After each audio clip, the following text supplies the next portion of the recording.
The body's natural reaction to trauma is to keep you safe, to help you survive, even if it is at the cost of being actively engaged in your own life. What does this look like? We'll talk all about it in today's video.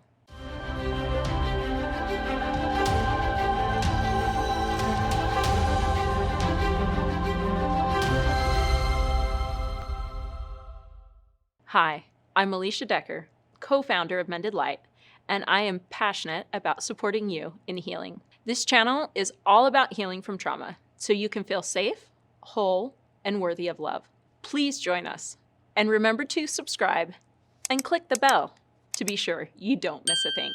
Trauma can create a whole host of problems in your body, from fibromyalgia to chronic fatigue and autoimmune disorders to insomnia, anxiety, depression, migraines, and a host of other ailments. I would go so far as to say that all discomfort or disease is a cry for help from the body that something needs to be addressed. What if, instead of trying to shut down our body's cries for help, we recognize that it is trying to communicate to us an unresolved need? What if the pain, discomfort, or dis-ease didn't register as something to cover up or make go away, but something to resolve? What if the solution, instead of taking a chemical into our body to cover up the symptom, we learn to connect with the buried emotion, honoring our need to heal on a body, mind, and heart level? Dr. Bessel van der Kolk explores the interconnectedness between traumatic experiences and the body, mind, and brain. He says, after trauma, the world is experienced with a different nervous system. The survivor's energy now becomes focused on suppressing inner chaos at the expense of spontaneous involvement in their life. These attempts to maintain control over unbearable physiological reactions can result in a whole range of physical symptoms, including fibromyalgia, chronic fatigue, and other autoimmune diseases. This explains why it is critical for trauma treatment to engage the entire organism, body, mind, and brain. Did you know that your brain has an alarm system?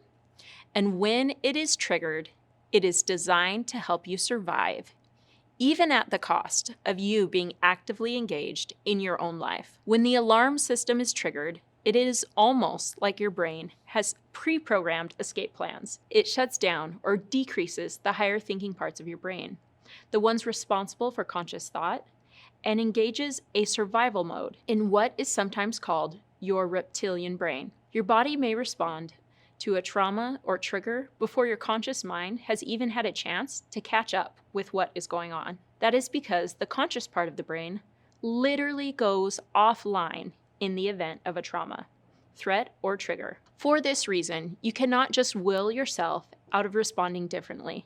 Your cognitive brain function literally shuts down. To find true healing from traumatic events and their subsequent triggers, you need to bring your thinking brain back online. To do this, it first needs to be safe. It needs to be safe for you to vocalize what you know and feel what you feel. If it is not, the only option is to deny and disassociate with yourself, out of necessity to survive. While this response is what your brain and your body is designed to do to keep you safe, if you stay in that place, it will also keep you stuck. Stuck in a place of fear, hypervigilance, unable to thrive or fully enjoy life, because your brain is stuck in survival mode. What happens when you experience something traumatic? Certain parts of the brain go offline or decrease their function, while other areas of the brain engage. This creates new pathways in the brain. Through neuroimaging or taking pictures of the brain, we know which areas of the brain light up during a threatening situation to create new neural pathways. These pathways are created by neurons, and we know that the neurons that fire together wire together. When a pathway fires repeatedly, it becomes a default setting in our programming, or the way we will most likely respond. I like to compare this to wagon wheel ruts. Now, I know we don't use wagons anymore in our daily life, but whether you enjoyed a game of Oregon Trail back in the day or fell asleep during history class, everybody knows what wagon wheel ruts are. If a dirt road is traveled just a few times by a wagon, there are not any ruts in the road. It is easy to take a different path. But if you are following a road or a neural pathway that has been etched deep in your brain because you have followed it thousands, if not millions of times before, it becomes a deeply ingrained behavior pattern. And if that deeply ingrained behavior pattern is no longer serving you, if that programming that used to keep you safe is now keeping you stuck, it may feel like there is no hope for your future to be different than the past. As humans, we all have needs, such as food, sleep, shelter, and meaningful connection with others, to name a few. Our brain creates a map or programming of our internal world on where to go to get those needs met. Our brain also tells us if there are dangers or opportunities, and if we need to change our behavior based on what is going on moment to moment. That programming is influenced by every experience we have, from the time we are in our mother's womb to the present moment. It also has to do with our genetic makeup and what we inherited from our parents, grandparents, and so forth. We have three main parts of our brain: the rational cognitive part, known as the forebrain, the midbrain, and the hindbrain, also known as the reptilian brain. The brain is built from the bottom up, starting with the reptilian brain developing in the womb, while the midbrain develops primarily between birth and 6 years old. And finally, the cognitive rational brain isn't fully developed until we are in our 20s. Now, if I'm losing you with all this neurospeak, stay with me. This is why trauma that takes place in adulthood, while still challenging, is not nearly as pervasive as childhood trauma. If we experience a trauma while our brain is still developing, our core programming has been disrupted. From the bottom up is also the order in which our brain processes our experiences to meet our needs. The rational part of the brain focuses on the world outside of us, seeking to understand things, people, how to accomplish goals, manage our time. This is where cognitive thinking resides. It's here you think about and decide who you want to be, where do you want to go, and how to accomplish dreams, goals, and aspirations. The midbrain is in charge of movement and processes what you see and hear. This is where we interpret emotions, monitor danger, judge what is pleasurable or scary, decide what is important or not for survival. The reptilian brain is in charge of balance, basic functions such as breathing, swallowing, blood pressure.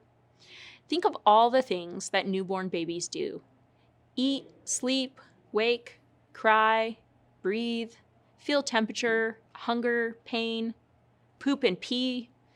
This is what the lowest area of the brain is in charge of. It makes sure our basic survival needs are met. The nerves and chemicals that create pathways in our brain make up a basic brain structure. Our brain structure has a direct connection with our body through our nervous system. If certain parts of our brain shut down out of survival, it is going to affect the organs and body processes that correlate to that part of the brain.